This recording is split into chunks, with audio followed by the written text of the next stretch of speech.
فكأنما قتل الناس جميعا۔ السلام علیکم ورحمۃ اللہ وبرکاتہ۔ ناظرین گرامی، میں آپ کا میزبان فاروق عمری پھر سے آپ کی خدمت میں حاضر ہو گیا ہوں، آپ کا محبوب اور پسندیدہ عنوان لے کر کے، آتنکواد کا ورودھ، جسے آپ بہت ہی دلچسپی کے ساتھ سماعت کر رہے ہیں، اور میری آپ سے گزارش بھی یہی ہے، اسی طرح سنتے رہیے، جڑے رہیے، کیونکہ ہمیں یقیناً بہت بھرپور فائدہ حاصل ہو رہا ہے۔ لہذا میں آپ تمام کا اس محفل میں، اس مجلس میں پرتپاک استقبال کرتا ہوں۔ اسی طرح ہمارے معزز مہمان فضیلت الشیخ عبدالحسیب مدنی حفظہ اللہ، جو ہمارے ساتھ اس نشست میں تشریف فرمائے، ان کا بھی پرزور استقبال کرتا ہوں۔ شیخ السلام علیکم ورحمۃ اللہ وبرکاتہ۔ وعلیکم السلام ورحمۃ اللہ وبرکاتہ۔ جزاکم اللہ خیر۔ ناظرین، پچھلی نشست میں شیخ محترم نے کئی پہلوؤں پر روشنی ڈالی کہ مسلمان دہشت گرد ہو سکتا ہے یا نہیں، تو جواب ملا مسلمان دہشت گرد نہیں ہو سکتا۔ تو اب چلیے ہم شیخ سے اگلا سوال یہ کرتے ہیں کہ شیخ محترم یہ بتائیں آپ، جیسے کہ آپ نے اپنی گفتگو میں واضح کیا کہ ہر مسلمان دہشت گرد ہے، یہ بات صحیح نہیں ہے، لیکن وہیں پر ایک سوال یہ نکل رہا ہے کہ دہشت گردانہ کردار جو لوگ ادا کر رہے ہیں اس میں مسلمان بھی تو پائے جاتے ہیں، تو اس سلسلے میں آپ کیا کہیں گے؟ دیکھیے، آپ کا یہ سوال جو ہے بڑا اہم ہے۔ ٹھیک ہے، ہم اس کو مان لیتے ہیں کہ ہر مسلمان دہشت گرد نہیں ہوتا، جی نہیں ہے، اور ہم اس کو بھی مان لیتے ہیں کہ ہر دہشت گرد مسلمان نہیں ہے، مسلمانوں کے علاوہ بھی دہشت گرد ہیں۔ تو سوال یہ پیدا ہوتا ہے جو آپ نے ابھی سوال مجھ سے کیا کہ کچھ مسلمان دہشت گردانہ کارروائیوں میں ملوث ہیں کہ نہیں، یا آپ لوگ یہی کہتے ہیں کہ نہیں، کوئی نہیں ہم میں سے۔ دیکھیے، میں یہاں بات بتانا چاہوں گا، میں ملکی پیمانے پہ پہلے آپ کے سامنے بات کرنا چاہوں گا۔ دیکھیے، جن لوگوں پہ الزام لگا ہے، جن لوگوں پہ الزام حادثات ہوئے ہیں، سب سے پہلی بات دہشت گردانہ کارروائیاں ہوئی، ان کارروائیوں کے دہشت گردانہ ہونے میں کوئی شبہ نہیں۔ کوئی آدمی کسی پارک میں بلاسٹ کر دیتا ہے، کوئی کسی چلتی ہوئی ٹرین میں بلاسٹ کر دیتا ہے، کوئی کسی جگہ کسی بیکری میں جا کے بلاسٹ کر دیتا ہے، کوئی آدمی کسی بھی عوامی مقام پہ تباہی لاتا ہے، یہ کارروائیاں دہشت گردانہ ہیں، اس میں کوئی دو رائے نہیں۔ یہ پہلے طے ہونا چاہیے، اس لیے کہ دو رخا پن نہیں ہونا چاہیے، مسئلہ واضح رہی ہے، طے ہے کہ دہشت گردانہ کارروائی ہے۔ جی، اب ان دہشت گردانہ کارروائیوں میں مسلم نوجوانوں کو گرفتار کیا گیا، اور میرا تجزیہ یہ ہے تقریباً 95% واقعات میں مسلم نوجوانوں ہی کو گرفتار کیا گیا، اور گرفتار نہ بھی کیا گیا ہو تو الزام ضرور مسلم نوجوانوں پر لگایا گیا ہے۔ تو آپ نے جو سوال کیا کہ کیا مسلمانوں میں دہشت گرد ہیں، ان ساری باتوں کو تسلیم کرنے میں کیا مسلمانوں میں دہشت گرد ہیں، میں پہلی بات یہ بتانا چاہوں گا کہ جن نوجوانوں کو گرفتار کیا گیا، جن پہ الزام لگا ہے، ان کے تعلق سے ہمارا موقف بہت صاف ہے، ہمارا اسٹینڈ بہت صاف ہے۔ سب سے پہلے ہم یہ کہتے ہیں کہ الزام لگنے میں اور جرم کے ثابت ہونے میں بڑا فرق ہے۔ جی، ہم اس کی بات نہیں کر رہے ہیں کہ ایک آدمی جرم کیا ہے لیکن ثابت کر کے دکھاؤ تو ہم مانیں گے والی بات نہیں۔ ہم کہہ رہے ہیں کہ الزام لگنے میں اور جرم کے ثابت ہونے میں فرق ہے۔ یعنی میں آپ پر الزام لگا سکتا ہوں کہ آپ چور ہیں، لیکن زندگی میں آپ نے چوری نہیں کی ہوگی، تو میں یہ کہہ رہا ہوں کہ یہ مسئلہ نہیں کہ آپ نے جرم کیا ہے، لیکن ہم کہہ رہے ہیں کہ انہوں نے کیا ہے جرم، لیکن تم جرم ثابت کر کے بتاؤ۔ یہ ہمارا پوائنٹ نہیں ہے۔ ہمارا پوائنٹ یہ ہے کہ جن کو تم نے الزام دیا ہے کیا واقعی معنوں میں مجرم ہیں؟ اگر آپ دیکھیں گے اس حوالے سے تو ہندوستان کے اندر میں بات کروں، جتنی زیادہ گرفتاریاں عمل میں آئیں، جتنے زیادہ جرم تھوپے گئے ہیں، عدالتیں آج ان کو بری کر رہی ہیں۔ جی جی بالکل، عدالتیں ان کو بری کر رہی ہیں، ان پر الزامات ثابت نہیں کر پائے، ان کا کوئی کردار نظر نہیں آیا۔ تو جب عدالتیں ان کو بری قرار دے رہی ہیں تو سب سے پہلے ہم یہ کہنا چاہتے ہیں کہ ایسے لوگوں کو آپ باہر نکالیں، ایسے لوگوں کو اس شمار سے باہر نکالیں جن کو آپ کہتے ہیں کہ ہاں مسلمانوں میں بھی دہشت گرد ہیں، تو ہم سب سے پہلے کہنا چاہتے ہیں ان کو باہر نکالیں۔ میں اس کے لیے آپ کو ایک چھوٹا سا جو ہے ایک تجزیہ آپ کے سامنے رکھتا ہوں، آپ دیکھیں۔ ایک چیز ہے وہ معاملات کتنے ہیں جن میں الزام مسلمانوں پہ لگا، اور وہ معاملات کتنے ہیں جن میں جرم مسلمانوں پر ثابت ہوا۔ ان دونوں کا اگر آپ جائزہ لیں گے تو آپ کو بڑی حیرت ہوگی کہ گنے چنے شاید اکا دکا واقعات کہیں ہوں گے جہاں جزوی طور پر کسی معاملے میں ذمہ دار ٹھہرایا گیا اور ان کو سزائیں ہوئی ہیں، ورنہ اکثریت ایسے لوگوں کی ہے جنہیں دہشت گرد کا لیبل لگا کر اندر ڈھکیلا گیا اور وہ لوگ عدلیہ کے ذریعے اپنا انصاف لے کر باہر آ گئے ہیں۔ تو میں سب سے پہلی بات آپ کے سوال کے جواب میں کہنا چاہ رہا ہوں کہ کیا مسلمانوں میں دہشت گرد ہیں؟ تو میں کہہ رہا ہوں کہ جن پہ الزام لگا وہ دہشت گرد نہیں، جن پہ جرم ثابت ہوا وہ لوگ دہشت گرد ہیں، جن پہ جرم ثابت ہوا وہ لوگ دہشت گرد ہیں، اور ہم ان کے سلسلے میں بڑا واضح موقف رکھتے ہیں۔ دیکھیے ہمارا مسئلہ بہت صاف ہے، ہماری اپنی جتنی مسلم تنظیمیں ہیں جنہوں نے ملک کے اندر مسلم قوم کی نمائندگی کرتے ہوئے اس موضوع پہ بات کی ہے، سب کے سب نے دہشت گردی کو کنڈم کیا ہے، اور دوسرا یہ کہ سب نے واضح موقف یہ اختیار کیا ہے کہ اگر ہم میں سے یعنی مسلمانوں میں سے کسی نے بھی کوئی جرم کیا ہے تو ہم اس کے جرم کا دفاع کبھی نہیں کریں گے، ہم مجرم کا دفاع کبھی نہیں کریں گے۔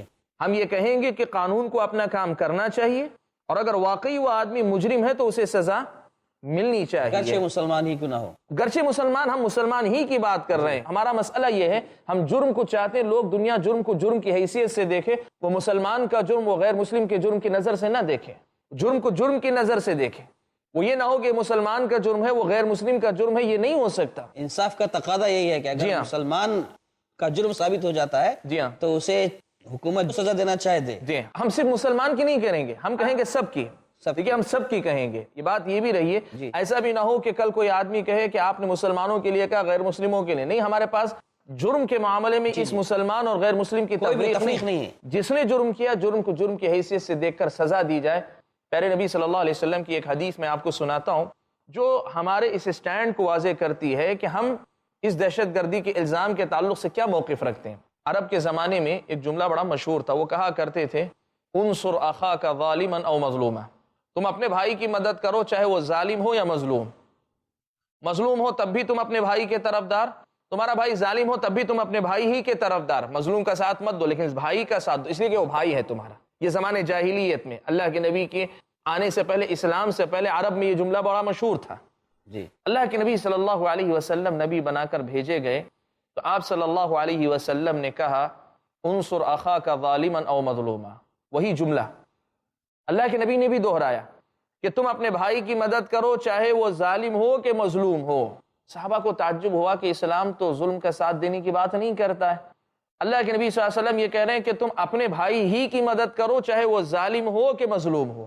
تو صحابہ نے کہا کہ اے اللہ کے نبی، سوال پوچھا اللہ کے نبی سے، کہا کہ اللہ کے نبی بھائی اگر مظلوم ہوگا ہم اس کا ساتھ دیں گے، لیکن کیف انصرہ وہو ظالم، جب وہ ظالم ہوگا تو میں کیسے اس کا ساتھ دے سکتا ہوں؟ اس لیے کہ صحابہ کی تربیت اللہ کے نبی کر چکے، ظلم کا ساتھ مت دو، غلط آدمی کا ساتھ مت دو، غلطی کا ساتھ مت دو۔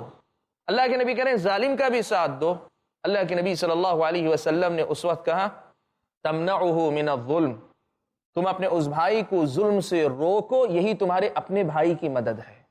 ہمارا موقف یہ ہے کہ ہم سماج کے تئیں بھی بڑے ذمہ دار شہری ہیں، اور جو اس قسم کی حرکت کا شکار ہوتا ہے اس کے تئیں بھی بڑے ذمہ دار شہری ہیں۔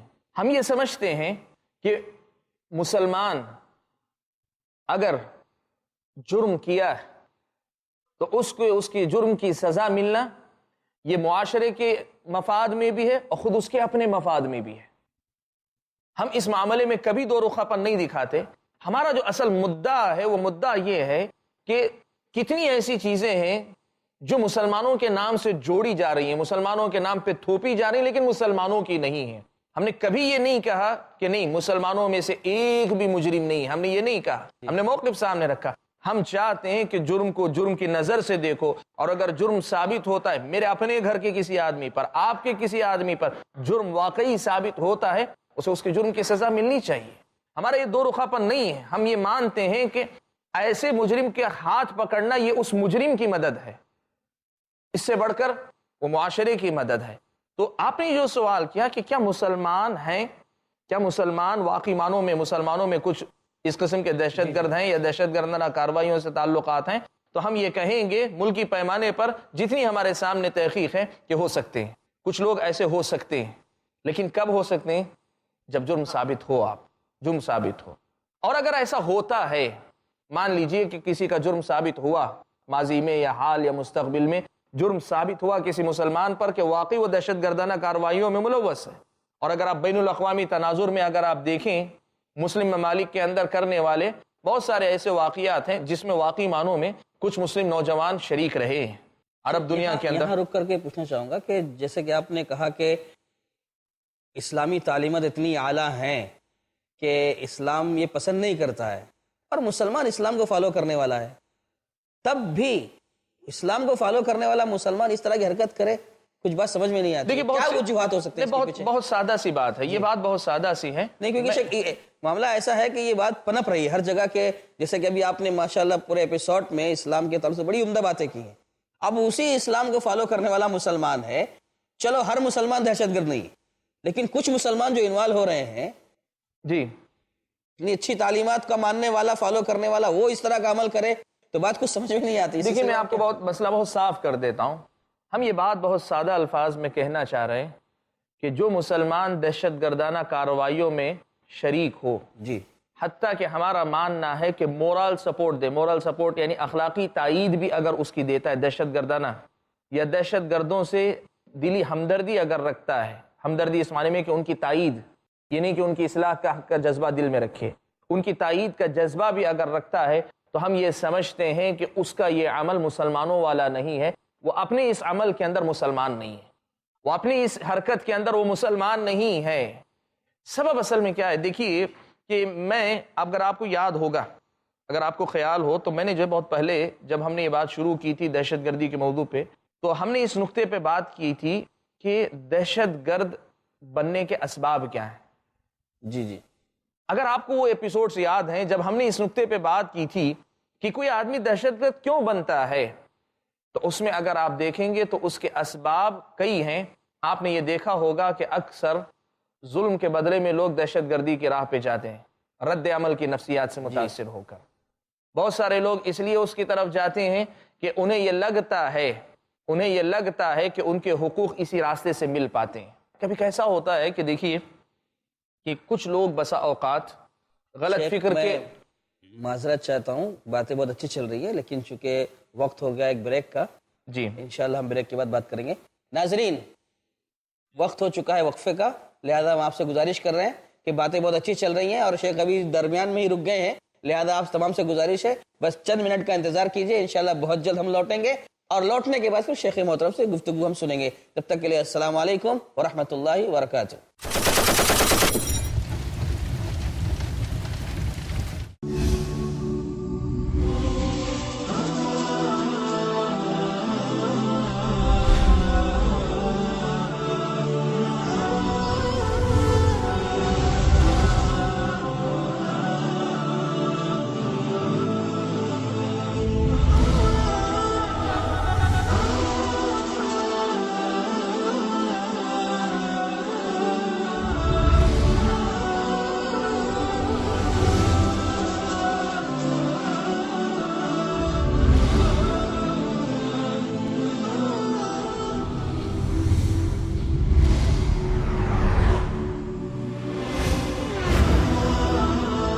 ان تمام موضوعات کی کرنے وضاحت آ رہے ہیں نان سٹاپ ایڈوکیٹ فیض سید، ہر اتوار رات 8 بجے صرف i+ TV پر، بہتر زندگی کے لیے۔ لبیک اللہم لبیک، جانیے بردر زید پٹیل سے سفر کی پیکنگ سے لے کر طواف الوداع تک کا سفر، روزانہ دوپہر 2 بجے صرف i+ TV پر، بہتر زندگی کے لیے۔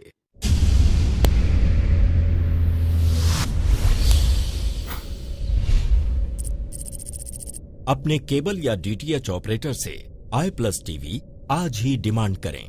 i+ TV free to air اور انڈین رجسٹرڈ چینل ہے۔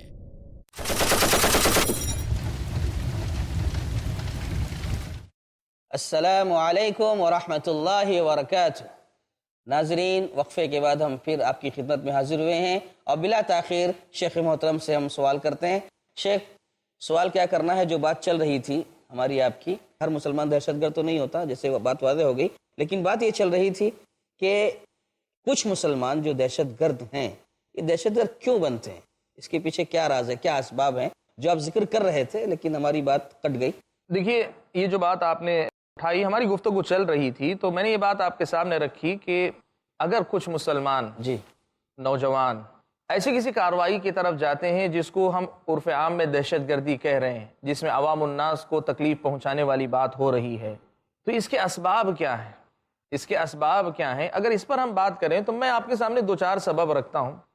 دیکھیے سب سے بڑا سبب ہمارا اپنا ماننا یہ ہے کہ وہ رد عمل کی نفسیات سے متاثر نوجوان. آپ اس کو لکھیں اور آپ تجزیہ کر کے دیکھیں, اور اگر ایسا کوئی نوجوان کبھی ہے جس کو واقعی معنوں میں ایسی کسی کارروائی میں گرفتار یہاں کیا. پر جیسے رد عمل کی بات ہو رہی ہے, شریعت اسلامیہ کی ایک تعلیم یہ بھی ہے کہ اگر آپ پر کوئی ظلم ہو رہا ہے, کوئی پریشان کر رہا ہے, تو اسلام میں ایک باب صبر کا بھی ہے.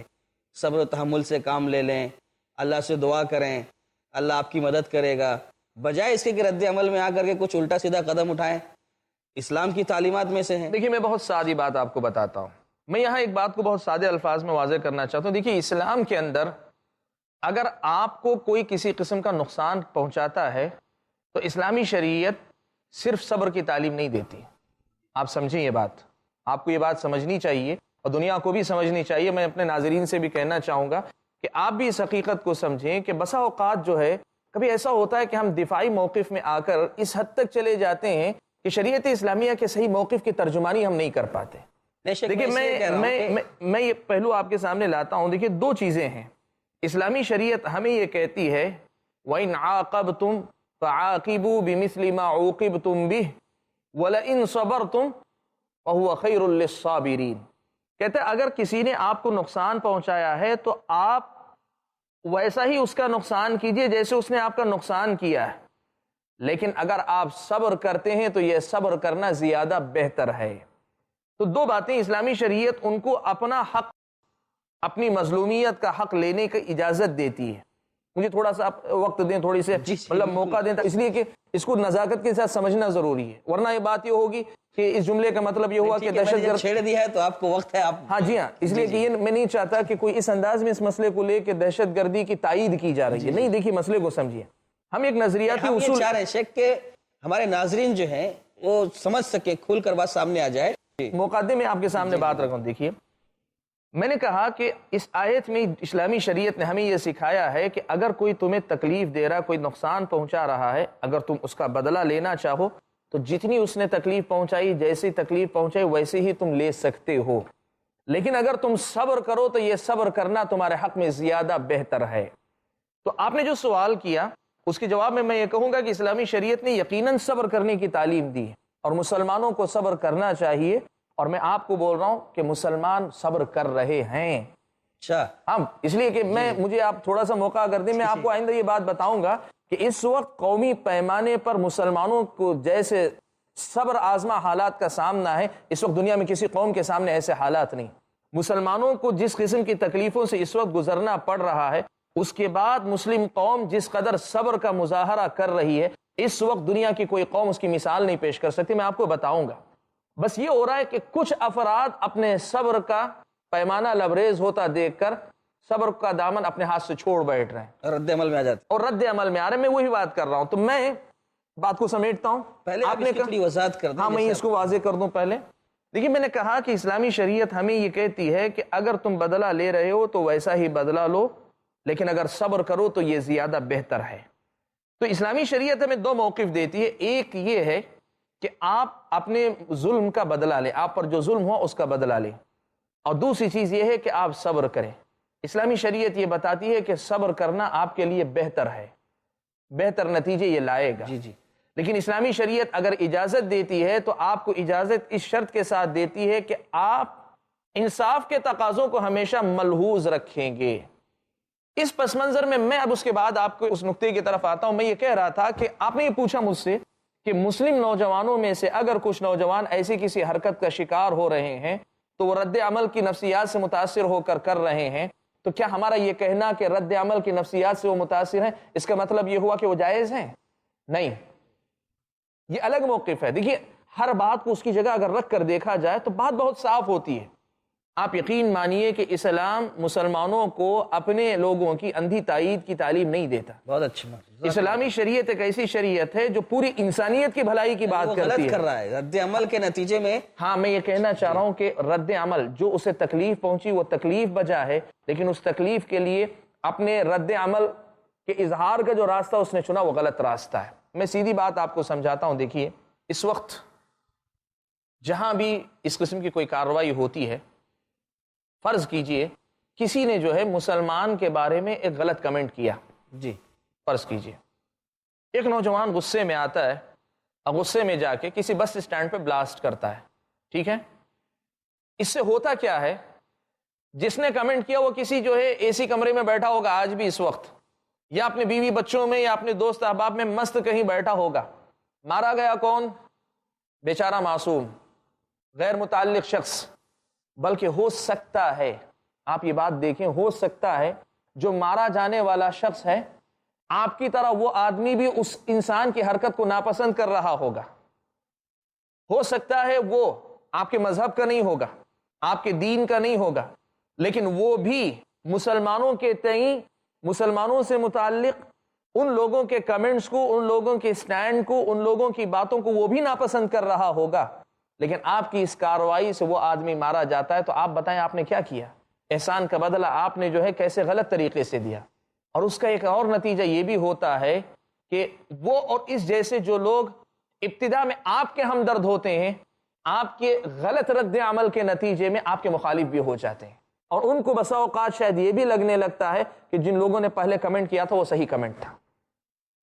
تو میں یہ بات آپ کے سامنے رکھنا چاہ رہا ہوں کہ یہ جو بات آپ نے کہی کہ صبر کرنے کی تعلیم ہے، اسلامی شریعت صبر کی بھی تعلیم دیتی ہے، بلکہ صبر کو بہتر قرار دیتی ہے، لیکن ساتھ میں بدلہ لینے کی بھی اجازت دیتی ہے، لیکن اس کے اپنے اصول اور ضوابط کے ساتھ. آج اگر ہمارے پاس اختیار ہے، کوئی آدمی مسلمانوں کے تحت ایسا کوئی کمنٹ کرتا ہے، یہاں کم از کم جو اختیار ہمیں حاصل ہے وہ یہ ہے کہ ہم ایسے آدمی کو عدالت میں گھسیٹیں.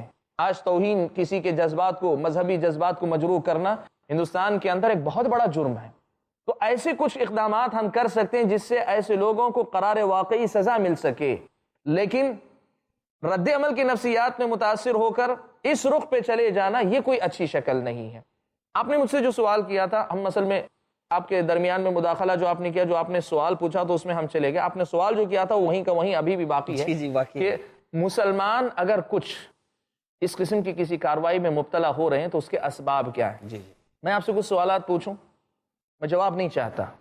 میں چاہتا ہوں یہ سوال آپ اپنے ساتھ اپنے دماغ میں لے کر جائیں، اور میں آپ کو نہیں کہہ رہا ہوں، میرے اپنے جو ناظرین ہیں میں ان سے میری درخواست ہے کہ وہ ان سوالات کو لے جائیں. اور میں یہ چاہتا ہوں کہ یہ پیغام دنیا کے ہر اس انسان تک پہنچے جو مسلمان نہیں ہے، اس تک یہ سوالات پہنچے، اور پھر اس کے بعد ہم چاہتے ہیں سنجیدگی سے کوئی ہمیں اس کا جواب دے. دیکھیے ہمیں یہ بتائیے کہ آج اسلام کو جتنا نشانہ بنایا جا رہا ہے کسی اور مذہب کو نشانہ بنایا جا رہا ہے؟ بین الاقوامی سطح پر، ملکی پیمانے پر آپ بتائیے اسلام کو جتنا زیادہ نشانہ بنایا جا رہا ہے کسی اور کو نشانہ بنایا جا رہا ہے؟ پیغمبر اسلام صلی اللہ علیہ وسلم کے کارٹون بنا کر ان کی توہین کے اتنے معاملات کیے جا رہے ہیں، فلمیں بنا کر ان کی توہین کے جتنے معاملات کیے جا رہے ہیں، کسی اور مذہب کی مذہبی شخصیت یا کسی اور قوم کی بڑی شخصیت کے ساتھ اس قسم کے توہین کے معاملات ہو رہے ہیں؟ مسلمانوں کی محترم کتاب، پوری انسانیت کی کتاب ہے، لیکن مسلمانوں کے نام سے اسے جوڑا گیا ہے قرآن مجید. قرآن مجید کے توہین کے جو واقعات ہو رہے ہیں، کیا ایسا معاملہ کسی اور کی مذہبی کتاب ہو رہا ہے؟ آپ یہ بتائیے اس وقت پوری دنیا کے اندر مسلمان قوم کا خون جس طریقے سے بہایا جا رہا ہے، آپ افغانستان کی بات کریں، آپ عراق کی بات کریں. دیکھیے میں بات واضح کرنا چاہوں گا، لوگ یہ کہیں گے کہ وہ تو جو ہے جوابی کارروائی میں امریکہ مار رہا ہے، فلاں مار رہا ہے. نہیں، میں ان کی بات نہیں کر رہا ہوں. اگر جنہوں نے کارروائی کی آپ ان کے خلاف لڑ رہے ہیں تو بات الگ ہے. ہم بات کر رہے ہیں عوام کی. عراق میں جو لوگ لڑ رہے تھے ان کے خلاف تمہاری کارروائیاں ہوتی تو یہ ایک جنگ تھی، لیکن ان لڑنے والے لوگوں کے خلاف کارروائی کے نام پر جو بمباری ہوئی، جتنے بچے یتیم ہوئے، جتنی عورتیں بیوہ ہوئیں، اتنا زیادہ آپ بتائیں قومی پیمانے پر کسی مسلمان قوم کے ساتھ جس قسم کا سلوک، جس قدر ان کا خون بہایا جا رہا ہے کسی اور کا ہے؟ مسلمانوں کی کاروبار، مسلمانوں کے اپنی جائیدادیں جس طریقے سے تباہ ہو رہی ہیں کسی اور کے ساتھ ہو رہے ہیں. بحیثیت مسلم قوم میں ایک جملہ ہمیشہ کہا کرتا ہوں، آج مجھے کہنے دیجیے وہ جملہ پھر. میں کہتا ہوں کہ لوگوں نے مسلمانوں کو دہشت گرد کہا. حقیقت تو یہ ہے کہ دہشت گردی کی دہشت کا سب سے زیادہ شکار مسلمان ہیں. اس دہشت گردی کی دہشت کا سب سے زیادہ شکار مسلمان ہیں، مسلمان ہوئے ہیں. آج بھی یہی صورتحال ہے. اس پس منظر میں جیسا کہ آپ نے کہا کہ صبر اس وقت مسلمان بہت زیادہ کر رہے ہیں، میں یہی بات بتانا چاہ رہا ہوں. دیکھیے اتنے ایسے کہیے کہ لوگ جو ہے جذبات میں لانے، لوگوں کو جو ہے برانگیختہ کرنے، لوگوں کو اکسانے کے لیے جیسے حالات آج مسلم قوم کے خلاف ہیں، کوئی اور قوم نہیں سامنا کر رہی. ان سارے حالات کے باوجود آج بحیثیت قوم، یہ قوم کے حصے سے مسلمان جس قسم کے صبر کا مظاہرہ کر رہے ہیں، یقین مانے پوری انسانیت کو اس پر مسلمانوں کا شکر گزار ہونا چاہیے. کیا بات ہے، اللہ. یہ معمولی بات نہیں. ناظرین بہت قیمتی باتیں ہیں، اسے ضائع نہ کریں آپ. شیخ محترم کی جو بات ہو رہی ہے بہت اہم ہے، اور یقیناً جو اسلامی تعلیمات ہیں کہ مصیبتیں آئیں، تکلیفیں آئیں، پریشانی آئے تو صبر کا دامن تھامے رہنا چاہیے. جیسے کہ میں نے شیخ کے سامنے اعتراض رکھا تھا اور شیخ نے جیسے کہ اس کو پلٹ کر جواب دیا کہ اس وقت پورے ہندوستان میں جس طرح کا ماحول ہے اس میں مسلمان صبر ہی کر رہے ہیں اور بہت زیادہ صبر کر رہے ہیں. تو ناظرین میں شیخ محترم سے معذرت بھی چاہ رہا ہوں چونکہ وقت ہمارے پاس جو محدود تھا وہ مکمل ہو رہا ہے. باتیں بہت اچھی چل رہی ہیں، لیکن ناظرین ہم یہ چاہ رہے ہیں آپ سے کہ آپ جس طرح سے باتوں کو سن رہے ہیں یہ باتیں تھوڑی ادھوری ہو جا رہی ہیں. تو ایسا نہ ہو کہ آپ یہ ایپیسوڈ دیکھنے کے بعد اگلے ایپیسوڈ میں آپ شریک نہ رہیں. اگر آپ چاہتے ہیں کہ ترتیب وار باتوں کو سماعت کریں تو آپ انتظار کریں. انشاءاللہ بہت جلد اگلی نشست میں ہم آپ سے ملاقات کریں گے اور شیخ محترم سے گزارش کریں گے کہ اپنی باتوں کو آگے بڑھائیں. تب تک کے لیے آپ تمام سے رخصت چاہتے ہیں. السلام علیکم ورحمۃ اللہ وبرکاتہ. من أجل ذلك كتبنا على بني إسرائيل أنه من قتل نفسا بغير نفس أو فساد في الأرض فكأنما قتل الناس جميعا ومن أحياها فكأنما أحيا الناس جميعا